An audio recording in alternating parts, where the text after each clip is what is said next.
Starting that up, and I'm going to click the webinar to let people join. All right. So we should be seeing some folks coming on here. Dave, Michael, I hope you both are doing well. Welcome to the community table here today. Anybody joining us on Facebook, thanks for being here, and welcome to the community table. We're looking forward to our session today. I think it's going to be a good one.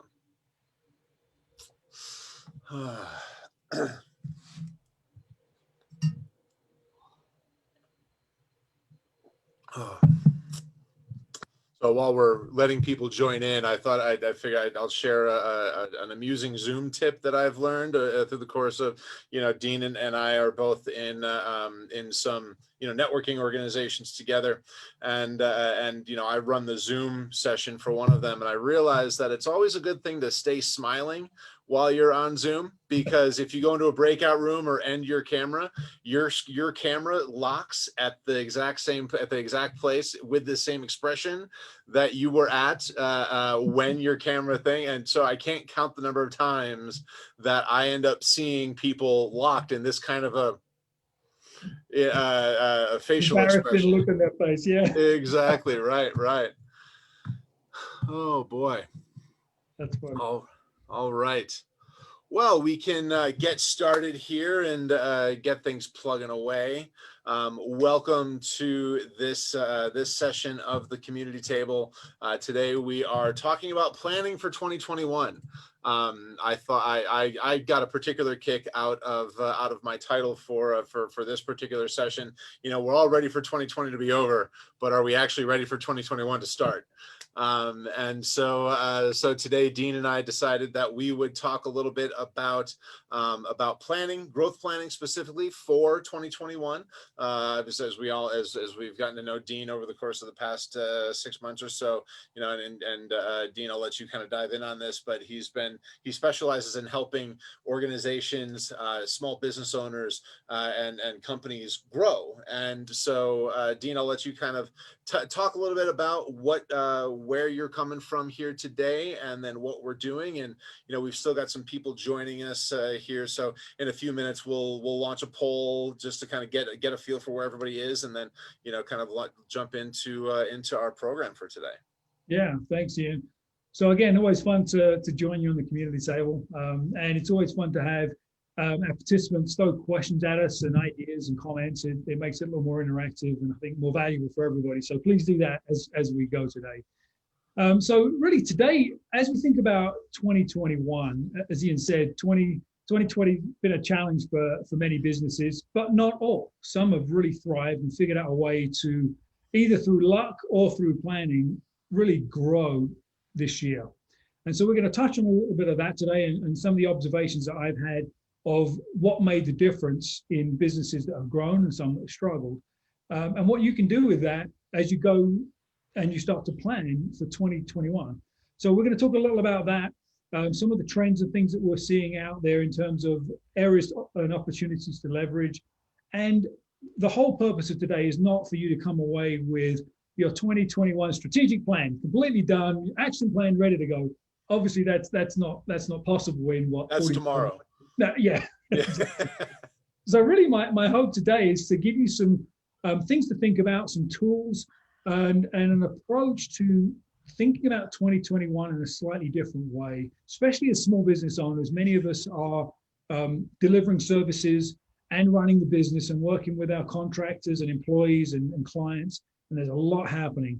And it's really easy to get buried in all of that stuff. So I want today to be an opportunity for you to sort of step back and look back at 2020 and see what we can learn from that as we start to think about moving forward in 21. Absolutely. And so when Dean and I were talking about this, we jumped on a call yesterday just to kind of talk through what we were going to be focusing on. We thought it'd be interesting to kind of get a feel for where people stood now. kind of get a feel for what people's priorities are for next year, how they felt about the past year, and how they're feeling about the coming year, so that we can kind of get a sense of where people stand. So I'm going to launch a poll here, and this is an anonymous poll, so neither Dean nor I nor any of the other attendees are going to be able to see your responses to this poll. But I'm going to launch this, and so go ahead and take a look at this. And there's three questions, three simple questions. What is your top? Well, apparently I can't spell, but that's supposed to say, what is your top business priority for 2021? And then, how did 2020 go for you? And of course, how are you feeling about 2021? So, we're interested in learning more and in hearing from you. So if you could just take a few seconds and just kind of answer those real quick, I think it's going to be helpful. It looks like we've got a lot of folks that are focused in on growth for the coming year, which is awesome. Kind of plays pretty well into the conversation we're having today. So I can't say I'm surprised, right? I mean, if you register for this webinar, so we've got 6 out of 11 folks that have been saying that growth is their top priority. It looks like we've got some folks that have struggled but made it through, and some other folks that have really found a way to thrive, which is really cool.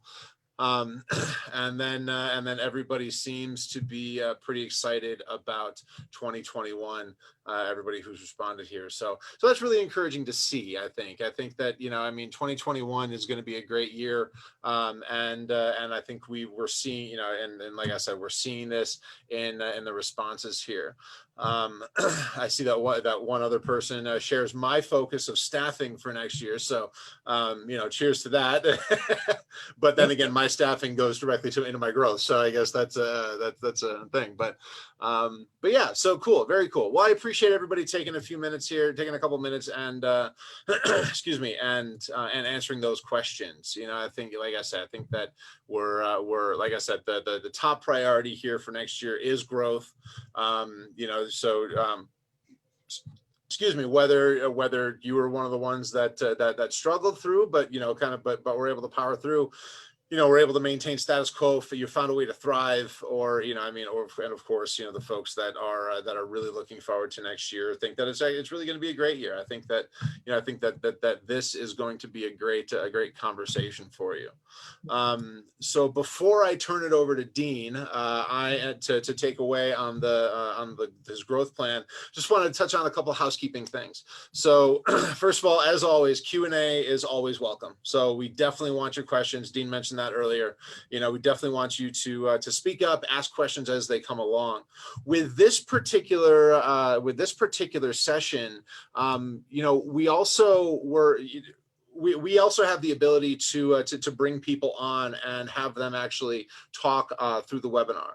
So if you get to a point where, if there's anything in the growth planning here that we're going through that you would like to share with everybody, and like to share with us and share with the rest of the group, definitely raise your hand, and I'll be keeping an eye on that, so that and then I'll kind of interject where it needs to be. So, and then I'll bring you on. You'll be able to talk and kind of talk with us and the class, so to speak. And then we'll be able to go back to, after sharing that, we'll be able to go back to the normal program. And the last thing is that, you've heard me mention this workbook a couple times.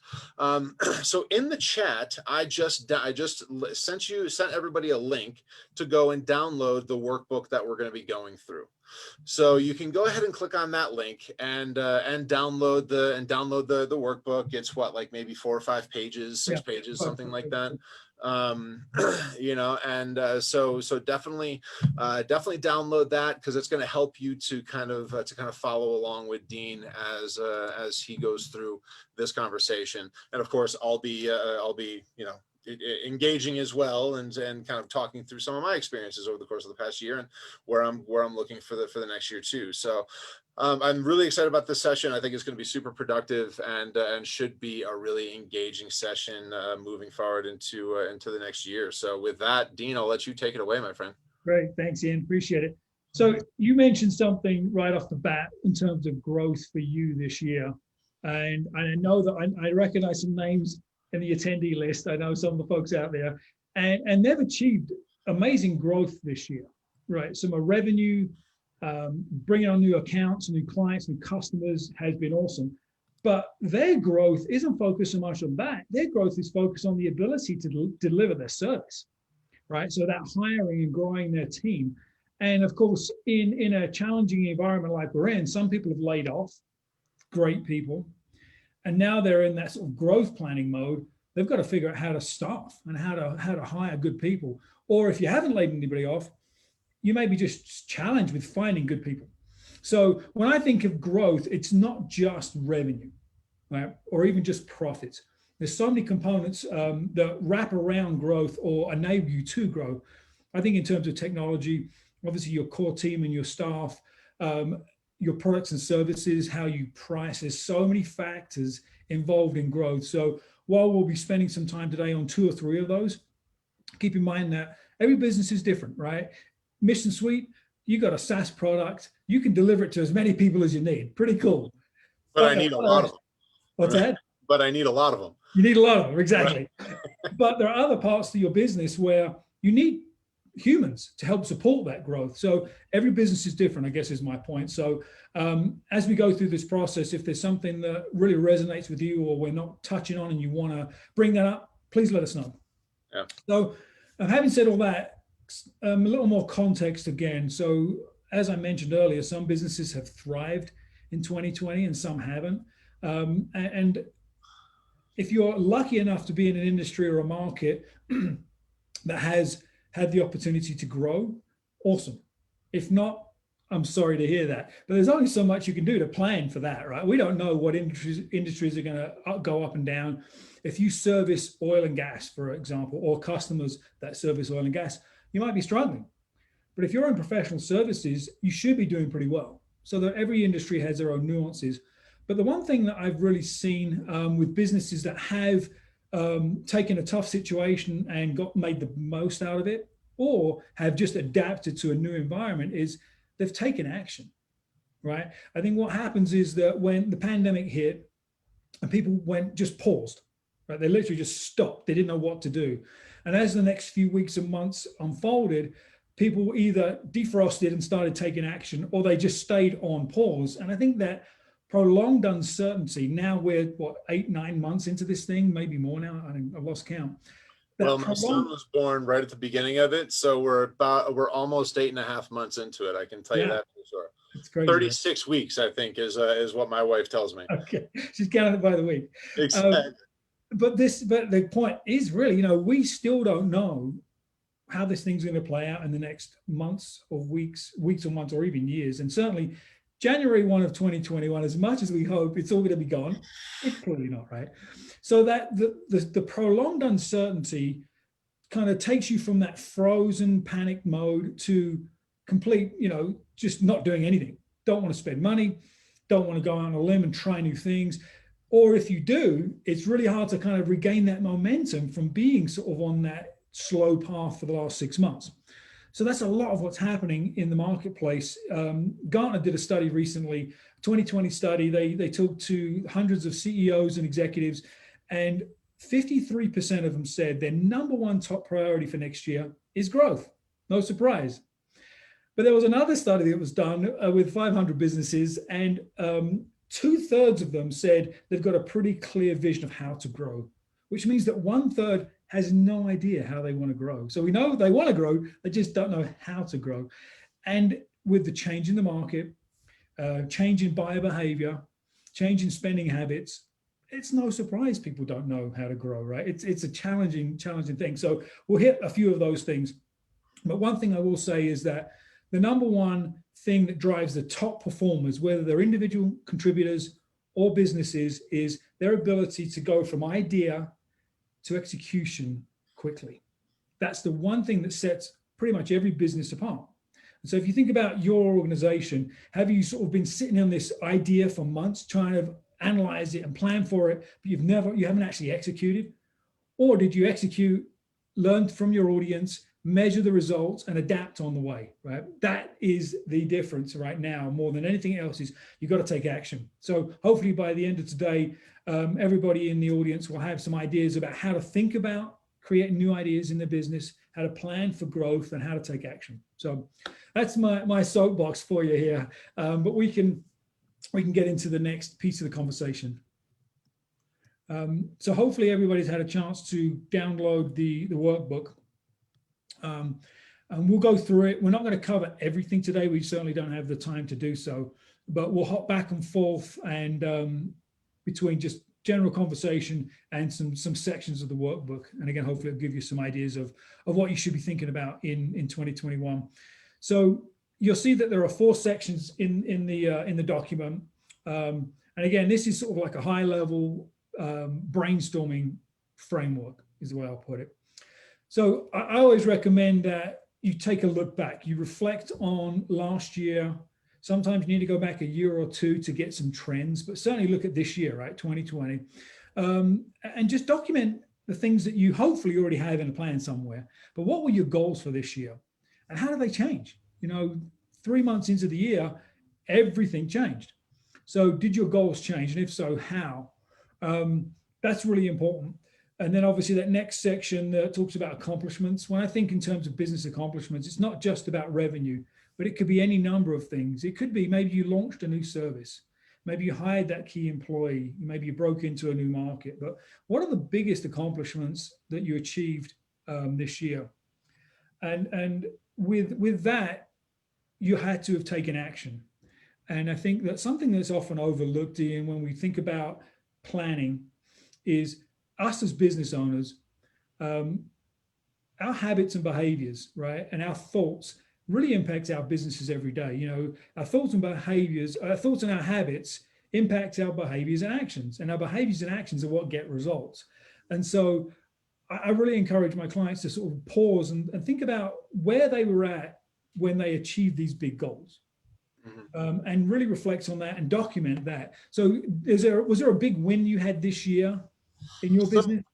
Yeah. So for me, it was a lot of this has come down to staffing, right? Because, and, kind of like we talked about before, like you were talking about before, staffing really is a really important part of growth for a business like mine, right? Because I tried to grow without bringing people in to handle support, and I was going to be the one to handle support and to sell and to handle marketing, and it just nothing was happening, right? So for me, and for any clients that are on the call, and you've met Monica, you've chatted with her. She's come on, and I brought her on from a part-time assistant and was able to promote her to be our client services manager.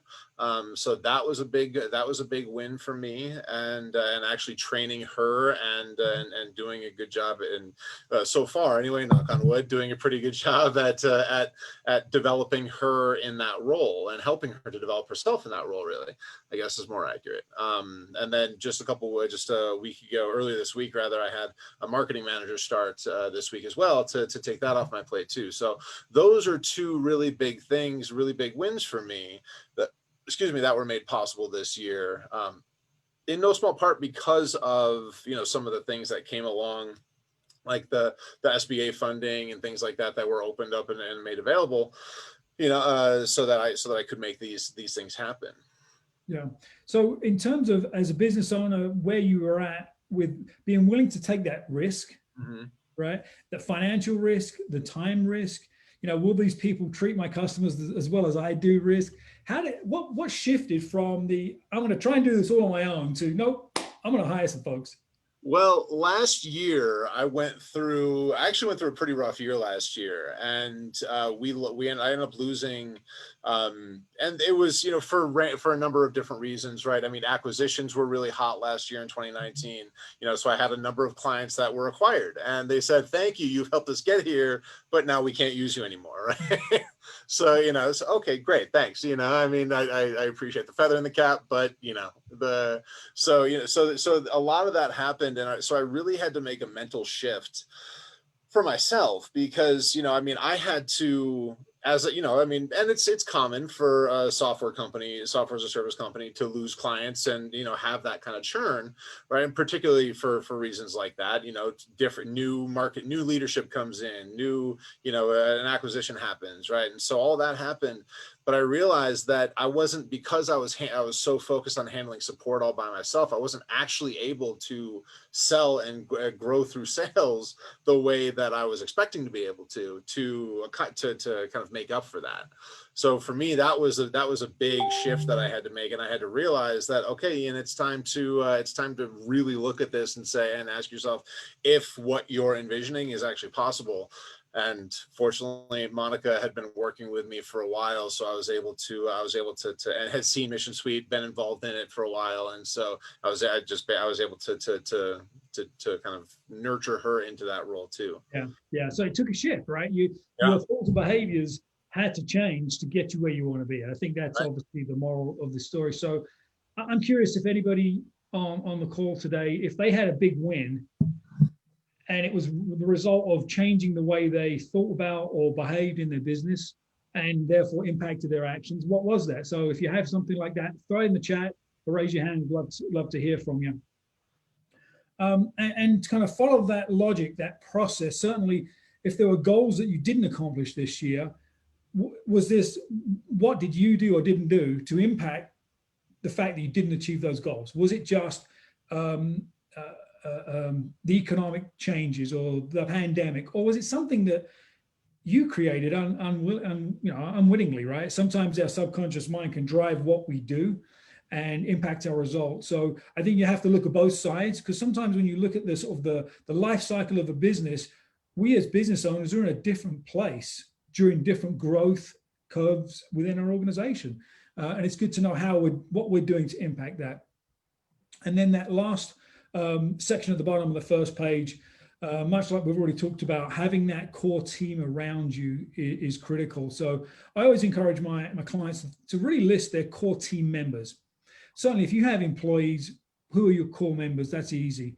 Or if you're using subcontractors, that's pretty easy too. But then, who are the people around you that influence you the most? I don't know if you've heard the phrase, you're most like the 5 people you spend the most time with. And so that includes significant others, family members, friends, not that we're spending much time with friends these days, but your mentors, your coaches, if you're in a networking group, a mastermind group, all those people are people you spend time with. And now the 5 people that are closest to you that you spend the most time with have such an impact on you and how you look at life, how you look at business. And so reflect on that. Think about who those people are. And is it time, as much as this sounds, like negative, is it time for an upgrade? Right? Not that you're going to kick those people out of your life, but do you want to invite new people in? One of the things that you'll see a lot of the like life coaches, business coaches will encourage you to do is to get to know people that are doing what you want to do. They've already achieved it. They've already made that $1 million or that $5 million or whatever it is they've done in their life. Hang around those folks. You'll learn so much, and their attitudes, their opinions, their belief system will rub off on you. So think about that. I think that's a really important part, that we just hang out with the same folks year after year after year, and we don't seem to rise above that in terms of our successes if you have a desire to grow as a human. So keep that in mind. Dean, I'm curious, when looking at the roles and functions of the core team members, right, and that kind of section of this workbook here, should we be including employees, like the team members that we have in our employees, or really just the people that are helping us drive, that are helping us personally drive and become better executives, better business owners, better, people at large? And, because sure, you may have employees that can help push you to do that as well. But should we really be focusing in on just the people that you've chosen for that specific reason? Yeah. I think I would imagine that most of the folks on the call don't have hundreds of employees, right? It's just, so I would say if you have employees or contractors that you work with every day, those few that you have the most interaction with would be considered part of your core team, right? Because even if they're a subordinate to you, right, you're the boss, Mhm. Their responses to your questions and requests, their attitude has an impact on you and your business as well. So I wouldn't eliminate a few of those, maybe one or two really is probably all it would be. Mhm. If you're spending all the time with them, every day with them, if you've got a management team of two or three, and then you have maybe a business coach and you're in a mastermind group, that's your core team. I think in terms of, 4 or 5, 6 people, typically, sometimes that list is a little longer, some is a little shorter, but yeah, if they're around you all the time, they're going to have just the same sort of impact on you that others would. Yeah, absolutely. Yeah. Absolutely. And how much do you like when you think about there's a metaphor where, I mean, we're all gonna kind of grow and climb at different rates, right? And so, if you want to find people who are willing to reach down and lend a hand and pull you up, and you want to be the person that is willing to do the same, right, to others. So you want to be ideally you want to be that person in the middle who who's able to reach up and be pulled up by other folks and help others. How much should we be thinking about that as far as this core team is concerned? Oh, I think it's huge, whether that's a paid coach or consultant or someone like that, or it's an unpaid mentor. I think it's huge. The old adage, even Tiger Woods has a coach. Actually, he has a Right. bunch of coaches, right? His long game, he has a coach. He has a short game coach. So he has, a sports psychologist to work on his sort of like mental game. So I think it's hugely important. And I often get asked to mentor folks, and I've asked to be mentored as well in my career. And I think that's something that we can all do. If we can give back to the community, we should. If you have the bandwidth and the desire and the ability, mentor, right? And it doesn't have to be a ton of time, ton of bandwidth. But sometimes it can be harder to be mentored, to find a mentor. And so one of the things that I found that's worked for me and I've seen work with others is you just have to ask. Yeah. Right. That's the beauty of like social media. We're connected to a lot of people that are connected to a lot of other people. Sometimes you just have to put it out there. If you have somebody in your industry or in your community that you'd love to be mentored by, put it out there, ask them. You have to put the work in. You have to tell them what's in it for them, what's in it for you, what are you willing to do to get the results that you desire. And many times these people were mentored themselves.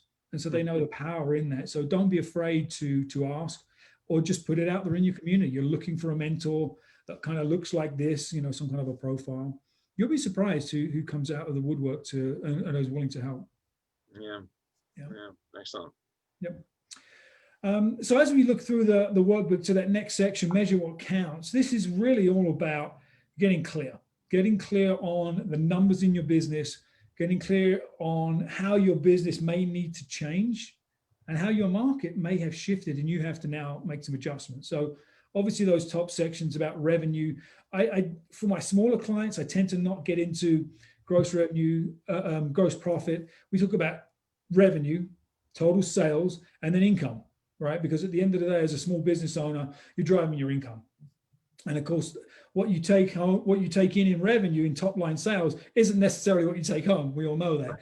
So getting clear on what your total revenue was and that impact on your personal income is really important. It's just a place to start. And as you look down the sheet there, certainly you can look at what drove your revenue, what activities generated quality leads. Hopefully you're using technology to be able to do lead gen and you're tracking your sales activities in a CRM. And so that should be pretty easy to do. You should know that anyway. But as you think about what worked and what didn't work, I really encourage my clients to look at some of the numbers a little deeper.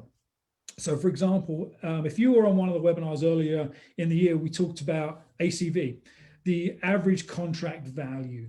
So every time you sell something, what's the average deal size? And again, businesses are different with whether you've got like a monthly recurring revenue model or you're a project based, but look at your average deal size, however you want to define that. But while you're doing that, I really encourage you to look at your revenue by client or by customer and see if you've got client concentration issues. If you've got more than 60% of your revenue coming from any one client, you've got client concentration issues, because if that one client goes away, that would be really difficult. So you should know that basically. But if you don't have a real heavy concentration, even 20 or 30% of your revenue coming from one client is a concern. Yeah. So look at the amount of or percentage of revenue by account or by client. Hopefully you've got a good mix. If you don't, you need to identify that and put into your plan a way to balance that out. And then I would say, secondly, look at the individual clients and see where the commonalities are. And you may find that what you thought your ideal client was actually isn't. And you realize that the profile of the clients I'm generating the most and best revenue from actually look different to the ones I thought I should be targeting. So there's a lot of opportunity to learn with that process. If you've ever been through that process yourself, Ian, to sort of figure out who are the ideal clients for Mission Suite and how does that impact your marketing? Yeah, I definitely have. And it's interesting for me because it seems to be such a challenge to find, to be able to really identify, because of the way that we charge, because of the way that we bill, it's all based on the size of the database. I mean, you could have 30,000 contacts in your database, while the $22 million manufacturing company down the street could have 500, right? And so whereas most people say, oh yeah, no, the middle market, these guys are typically where we say where we can really where we can go. For me, it can be all over the pipe. So what I've done is I've actually kind of switched from, and I definitely keep track of my average contract value, like my average value of a deal, my average deal size. Excuse me. But what I've done is I've shifted my focus from when I go to actually look for new business, from how much I can potentially make off that client to how well I can help them save money. Right? Because if I go after a five-person sales team in a manufacturing company that's trying to grow to 10 people, well, they're going to have to hire 30 people over the course of the next year and a half to find the extra 5 that are going to stick with them. And so I can save them money on all those random licenses and just kind of avoid the salt to the wound thing, right? So I've kind of shifted that a little bit in the way that I go after clients, because they tend to be, because that helps, that tends to, ultimately they end up staying with me longer, right? So the lifetime value ends up being more as a whole, but because I can do all these things and help them save that money and whatnot. But the average contract value can be completely upside down. Yeah. In that case, right? That's interesting. Yeah, I think the other thing that when I think of Mission Suite, the platform does so many things. You can replace more than just somebody's CRM or more than just somebody's marketing automation tool. So there's a message there, right? There's a cost saving opportunity for consolidation too. So yeah, it's the going through the exercise of looking at your average contract value, revenue, client by revenue, and then profiling. Yeah, Is a huge eye opener. And given 2020 is what it is, and if your business shifted significantly this year, I would encourage you to do that exercise for maybe 2019 and even back to 2018 and see if there are any trends, see if things have changed, because that helps you kind of get a glimpse into the future as well. Yeah, I want to jump back to the third question in this Measure What Counts page, where it lists all the marketing activities you implemented that created quality leads. Yep. And I've got kind of 2 things here. So first of all, I'd like to hear from our attendees, if like what have you been trying, what have you been doing that's been working in creating quality leads. And if you'd like to join in and talk through it, feel free to raise your hand. We can bring you on. If you want, you're welcome to just drop it into the chat box or use the Q&A, what have you. But definitely I'm interested in that. First and foremost, but also, I'd like to kind of just go back and say, what are some things that you've seen from some of your other clients' work? And because we talked a little bit about this just before we went live here, right? And and you kind of alluded to earlier that it was all right, just get something done, right? And start doing something and go after it. Yeah. I'm wondering what you've seen just from some of your clients who have just, kind of picked a direction and ran with it. And if they hit a wall, adjusted, but what's worked for some of the folks that you've been working with? Yeah, that's a good question. It kind of ties into that bottom section of this page as well in the workbook, which is the number of email subscribers and your social media following. So one of the things I've seen work really, really well for a number of clients is leveraging LinkedIn to generate leads. And we did a webinar last month. So if you haven't watched Yeah. that, go back and watch last month's. But doing more than just posting regular content. I think that when people think social media, they roll their eyes and say, I don't have time for that. I don't want to post a bunch of stuff. I don't want to always talk about me. You don't have to. And quite honestly, that's not the best method anyway, because nobody cares about you. They care about themselves. So leveraging LinkedIn specifically, if you're B2B, your target buyer, your target customer is probably on LinkedIn. And the beauty of LinkedIn, much like a lot of these platforms, is we can find them. Even with the free LinkedIn membership, you can create a filter, a search. And I was working with somebody yesterday, and they were looking for fleet managers, people that manage fleets of trucks in Denver, in a particular couple of industries. We found a list of like 3,000 of them in 20 seconds. Now, what are you going to do with that list is another whole conversation, but that information is there. So a couple of clients that have had huge success this year and had their biggest years ever, most of their quality leads came from LinkedIn. And there are some ways to automate outreach through LinkedIn. And I'm not, affiliated with any of these companies, but one of my favorites right now is a company called Copilot. And Copilot, you have to have the LinkedIn Navigator membership to get to use the functionality, because you have to be able to do really advanced searches. But then in essence, what Copilot does is it automates the outbound messaging in the LinkedIn platform. So your first message is a request to connect, and then you've got 2 or 3 follow-up messages, and it just automates that to your list. Makes it super easy. It's relatively inexpensive, but that's just the beginning of this journey that you go on with the prospects. And so you have to be able to, convert that, yes, I'm willing to talk, to a sales conversation and move it through. But I would say that's probably the thing that jumps out at me more than anything, is just leveraging the right social media platforms and the right technology to be able to gain reach and gain prospects. Yeah, absolutely. And you you kind of referenced email, your email subscribers as well. And again, this is something that we talked about before, but being able to just get your message out really quickly, kind of reach out to people when stuff like this hits. I'm interested in hearing if you had any specific really cool success stories about, at the beginning of this whole thing on March 15th or whatever it was, when the world shut down, Yeah. And shooting off and just starting to send emails and saying, hey, we're here for you if you need help, kind of thing, or whatever they did. I don't know, but yeah. What sort of success stories have you heard of about that? Yeah, so I love it, because it's a huge thing, right? I think that building a quality email subscribed list, opt-in list, is so important. It's currency in your business. Of course, we have our customers, right? They're in our, QuickBooks or wherever. We can reach those guys easy, right.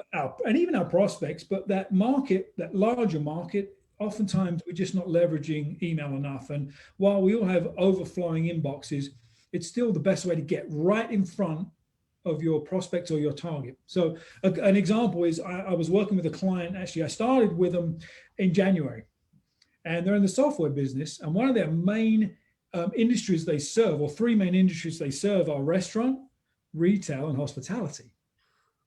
Great business to be in this year. Right, totally, right. And so they're in the software business, and they provide sort of communication platform, is the easiest way to describe it, for frontline employees. And so I started in January with them, getting going, really understanding their business, and we had all these good, huge plans. And of course, everything blew up middle of March. And of course, what happened to restaurants, retail, and hospitality middle of March? They just shut down. Right. They didn't slow down. They shut down overnight. And so leveraging email was really, really important, because we already had a really well-developed list and a trusted list. So when we sent email out, the people on that list trusted the sender and knew that there would be valuable information. And so we just started sharing information about the latest and greatest COVID response stuff. So you imagine a restaurant, right? Cleanliness is a huge one. How do we handle food and our employees? When we start to think about opening, what does that look like? They laid off so many people. How do you bring your employees back and retrain them in this COVID world? And we spent 3 months just sending valuable information to these people. No sales pitch, no talk about products or services, no talk about, oh, by the way, we can help you. None of that. It was just giving value. And we spent the marketing team spent a lot of time pulling data from like the National Restaurant Association and the CDC and all those places, and just consolidating all of that. And it changed the landscape of that business, because when things did defrost, they were top of mind with all of these restaurant owners and franchisees around the country. So to me, that was a huge win, leveraging email. Mm-hmm. Very nice. Very nice. Awesome. So all right. So what's in the chat? We have a couple of comments. I don't know if you've seen those. I think responding to the LinkedIn question. Yeah. So David Momper was asking how often anyone here, being a business owner, is receiving LinkedIn messages and actually responding. I'm willing to bet that anybody on here as a business owner, if they have business owner or CEO or anything like that, president in their profile, they're getting a lot of LinkedIn messages. But and Cynthia mentioned that she almost never responds, and I'm in her boat personally. Dave mentioned that he responds to about 1 out of 10, and so it sounds like he's used it as a method to leverage referral partners. Yeah. Yeah, and I think that we all get spammed, right? And I don't think it's getting any better. So I don't know about everybody on the call, but usually when I get a message, you see the name, you see their, the professional headline, and that's the first filter, right? If it's, oh, this guy is going to pitch me something, or I've got no value there, or they're selling me stuff that I actually do, obviously I'm not going to respond. So that speaks a lot to, if you're going to use LinkedIn, make sure your profile is written in a way that attracts the people you want to talk to, that show value to that audience. So your professional headline is really important.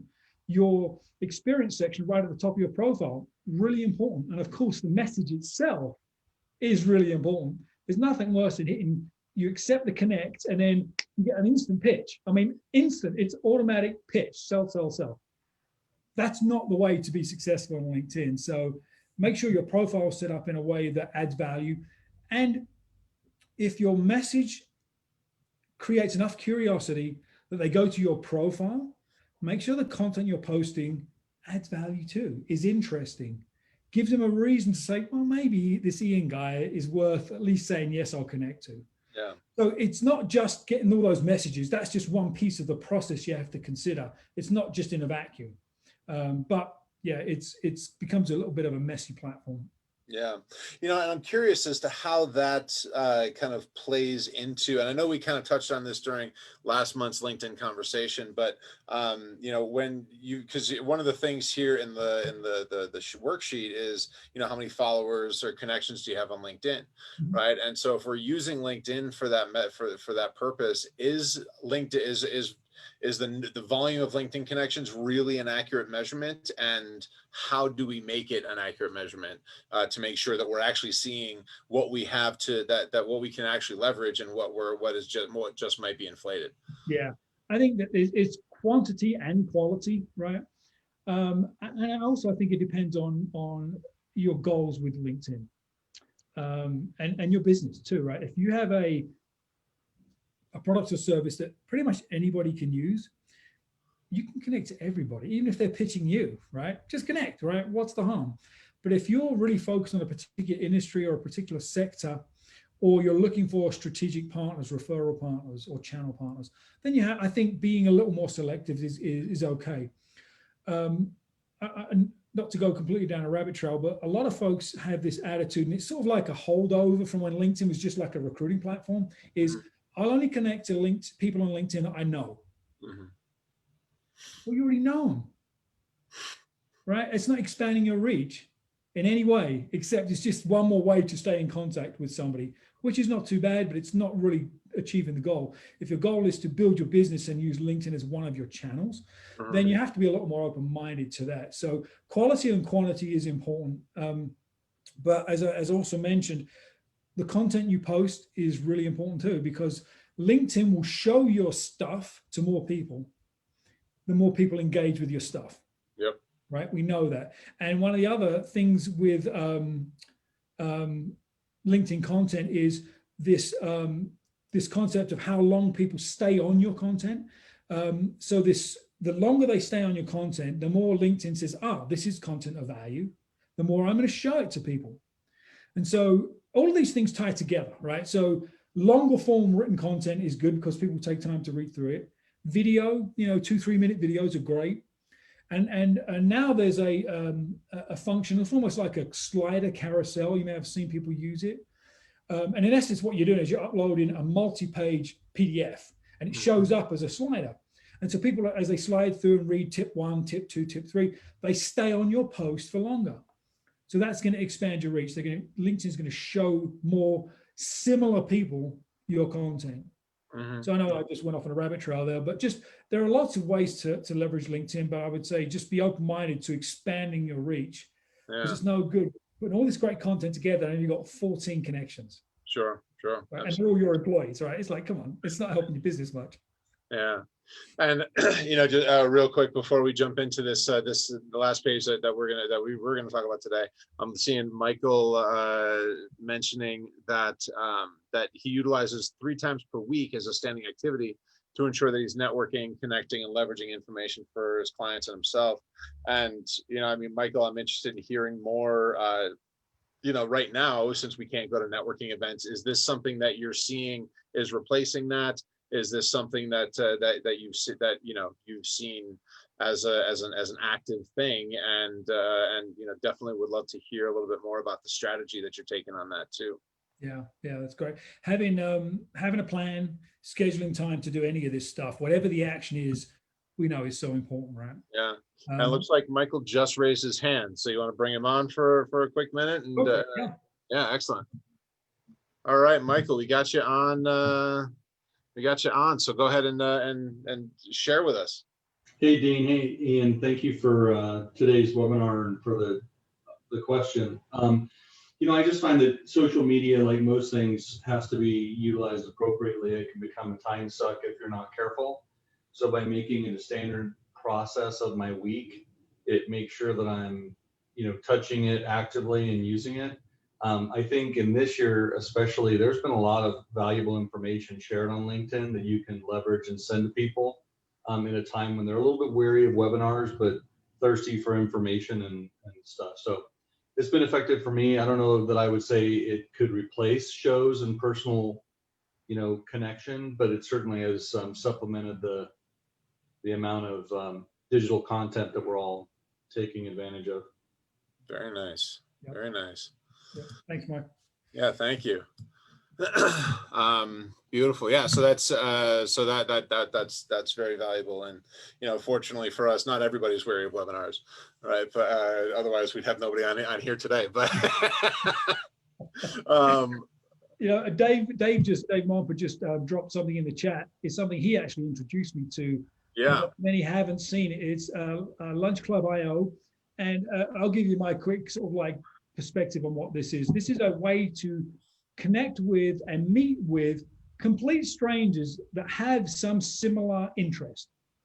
And so the long and the short of it is you go on, you set up your profile like many of these other things, but you select the things that you're interested in. Are you interested in meeting people that might want to buy your stuff, strategic partners, investors? Do you want to mentor people or be mentored? There's a lot of different categories. And they, in essence, have aggregated this list across the world. I spoke to somebody down in Latin America, actually, in one of the calls I did. And you meet really cool and really interesting people that you would absolutely never run across. Yeah. A couple of folks were looking for jobs. And one was moving to Denver and one was in San Diego. And I happened to know people in both those markets and was able to just make some intros. And they had some really great feedback for me. Another gal, we just talked about account-based marketing for an hour, and it was cool. We enjoyed it. So if you haven't heard about Lunch Club, check it out. It's it's another way to expand your reach and expand your network and just interact with people. Yeah, and you're right. I've only been able to take a couple of them, but yeah, they're really interesting conversations to be had out there. And I mean, and it's, it skips the awkward, hey, what do you do kind of a thing. It puts you right into the one-on-one where you can have the awkward, hey, what do you do? But at least you're, you both know that you're going to be meeting with somebody. That's why you're there. Yeah. But I think, as we talk about ideas for next year, brainstorming and taking action for next year, what better way to bounce it off with somebody that doesn't know your business, but maybe has a commonality, or they're in a similar industry, or they're some kind of synergy. Bounce an idea off of them. They're not going to be biased because they don't know you. You ask your best friend, your business partner, your spouse, whatever. They're always going to care about you first, and the idea second, right? Right.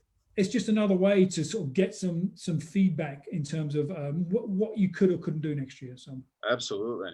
Speaking of next year, we got a few minutes left here, so let's jump into the next page here and talk a little bit about the 12-month plan. Yeah, for sure. So most of this is pretty self-explanatory. I would say the top two things I would dig a little deeper on.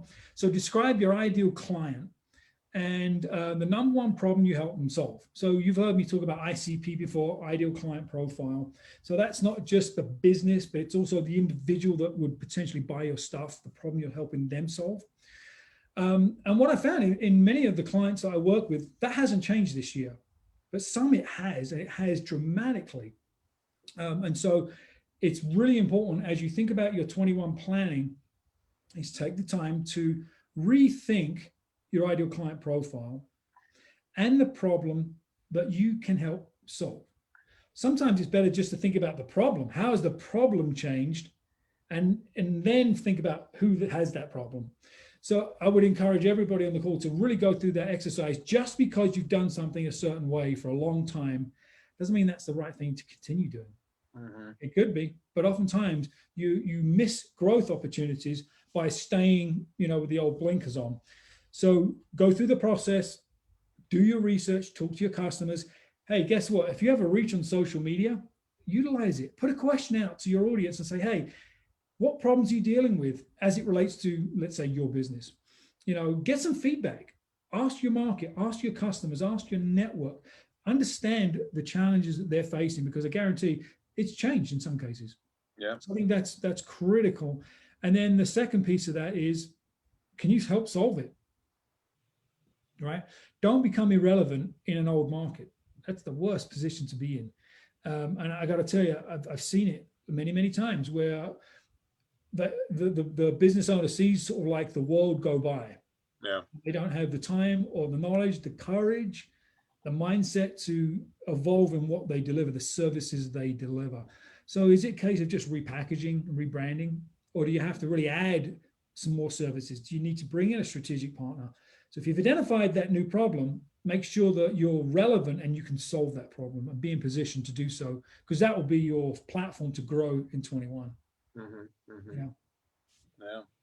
So one of the things that you've itemed out here is revenue by quarter, right? Q1, 2, 3, 4 quarter revenue goals. So I mean, kind of talk through. And this is I'm looking at revenue and income goals. So kind of talk through what should I just be saying? For me, I've got a recurring revenue business. So should I just be saying I want to grow 10% every quarter or whatever, right?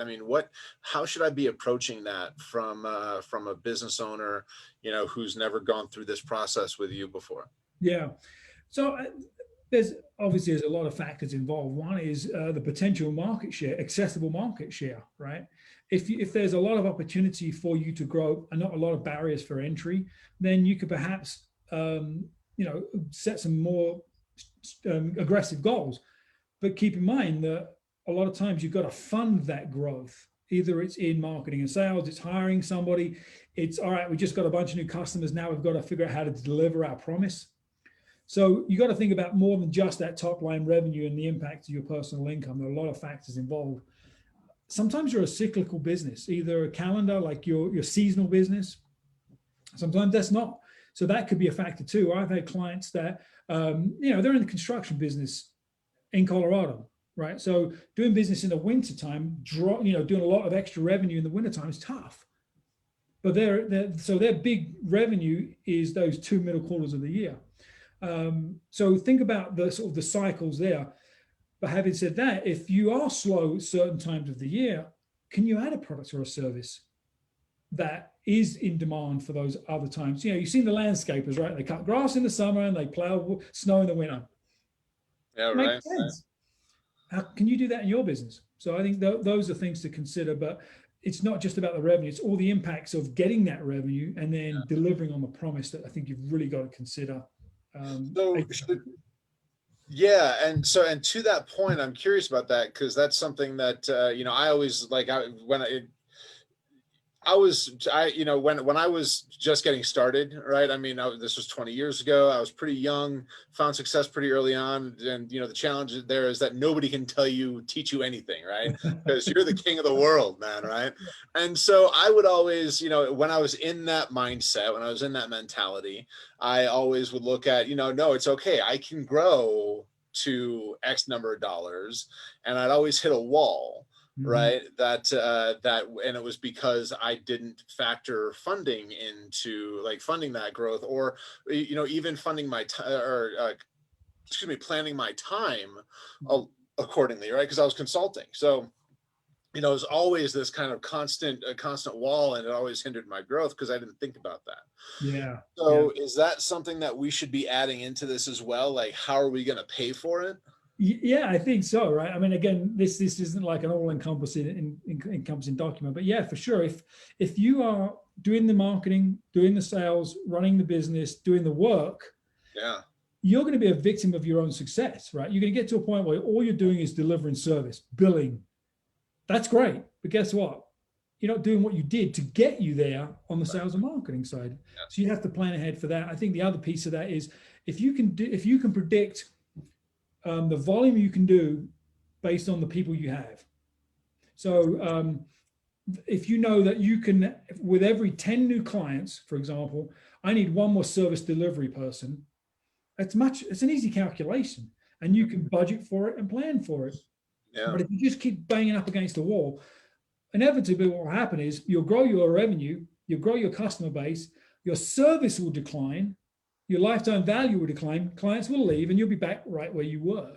Right. So that's part of that, all of those components you have to think about in terms of growth, funding growth, people, strategy. How does your role evolve? We talked about core team. That needs to evolve as your business grows too. You can't be touching every single thing. You can't be a micromanager and scale. You can grow to a point, but you can't scale a business that way. And you just described every growth challenge that I had all the way through my early 30s. You and a bunch of other people, myself included. Exactly. Right. That's it, man. That's it.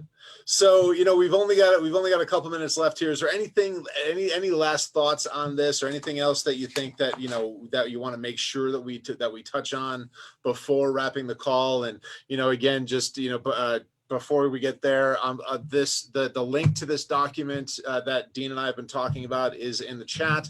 It's also up on Facebook Live. It's going to be up on YouTube, and it'll also be in the follow-up email that you should get. I think it goes out tomorrow. So we'll include a link to that document so you can download it and kind of go through all this stuff as well. But yeah. So last thoughts. What is anything else that we should be touching on here? I would say don't bite off more than you can chew, right? So think in terms of manageable goals. I have no problem with stretch goals, but it's all about taking action. Like we said at the beginning, the top 1% go from idea to execution really quickly, and they evolve and adapt as they go. So don't overanalyze. Take action. I'm a big believer in 90-day sprints. So you'll see that on the next page. What are your 3 activities and strategies and expected results? And then that last page is just a way to just document your detailed action plan. I guess my message for my last message is do something new, right? Try something new. Go beyond your comfort zone next year. Those that grow and thrive are going to really stretch themselves and get uncomfortable, because that's where growth comes from. Yeah. Awesome. Very cool. Well, Dean, thank you so much. This has been enlightening, and I'm looking forward to diving into the details here myself of this. It's I always enjoy growth planning, and this is one of the better templates that I've seen to walk through it. So I'm looking forward to going through it. Awesome. Well, if anybody on the call has questions, you know where to reach me. Yep, absolutely, absolutely. Well, why don't you real quick, so that people know, how can they get a hold of you? Just Google me, Google Dean Isaacs, or look up Vantage Group Denver, and you'll find my website. I'm on all the social platforms. You can ping me on any of those platforms, and I'll respond. Perfect. Perfect. All right, Dean, thanks so much. Thanks so much. It was great to be here with you, and definitely we'll looking forward to next month. Thanks. Appreciate it, Ian. Thanks, everyone. All right. Thanks, man. Bye. Bye.